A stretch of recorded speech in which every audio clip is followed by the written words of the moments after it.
কি করেছো আমার রাজ্যের হাল? আমার রান্না করা বিরিয়ানি খেয়ে তুমি করেছো কি হাল? এখন আমি ঘুম থেকে উঠে কি খাবো তোমাদের বাল? কে খেয়েছে সেই বিরিয়ানি, আমার রান্না করা বিরিয়ানি? জনাব বন্দি করো তাকে। পারবো না মহারাজ, কেন পারবে না, কেন পারবে না? আমি কি তোমাকে বেতন দিয়ে রাখিনি? এখনো 3 মাসের বেতন বাকি রয়েছে জাহাপনা। কে বলেছে? এত বড় মিথ্যা অপবাদ আমার প্রতি কে দিয়েছে? আমি তো প্রত্যেক মাসের বেতন তোমাকে দিয়ে দিই। কে বলেছে এক্ষুনি বলো, তোমার গর্দান নিয়ে নেব আমি। সেনাপতি,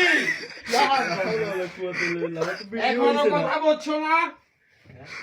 কে বলেছে তোমাকে মিথ্যা অপবাদ আমার প্রতি দিতে? জয়নাল দিয়েছে। কেউ বন্দি করো জয়নালকে। আমার বাবা ছিল এ রাজ্যের